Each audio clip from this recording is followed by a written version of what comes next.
Tinchlik? Bugun yigitimni to'yda bormoqchi edim. Rostdan yigitingiz to'ylari ketyapsizmi? Chiroyli qilib qo'ying, kim yo'qotgan bo'lsa.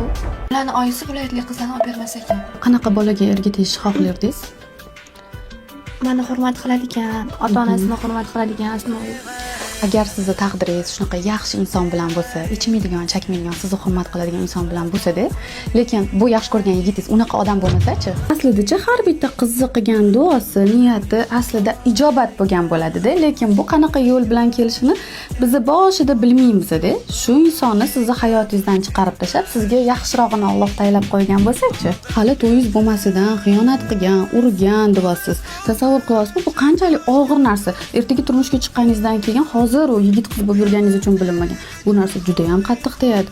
Men o'zim o'qiyman psixologiyada. Ishlayman, kontraktimni o'zim to'layman, o'zim o'rgatib ish qilaman. Rostdan. Qarang, hamma narsangizni o'zingiz qilar ekansiz. Kontrakt, yeb ichish, yigitingiz nimadir qilib berganmi shu vaqtgacha? O'z ishlari yaxshi bo'lmaganligi uchun shuni so'ramaganman. Bitta gap aytaymi? O'sha yigitingiz uylanib ketayotganda men xursandman. Nega? Oylari teng-tengi bilan deganmidilar. To'ppa-to'g'ri, u bola sizni umuman tengiz emas. Mana makiyajingiz ham tayyor bo'ldi. Rahmat, rosa chiroyli bo'ldi. Endi aytingchi, nima qilmoqchisiz? Endi to'yga emas, qizlar bilan aylanishga bormoqchiman. Ana endi aqlingiz kirib. Kim yo'qotganini keyin biladi. To'ppa-to'g'ri.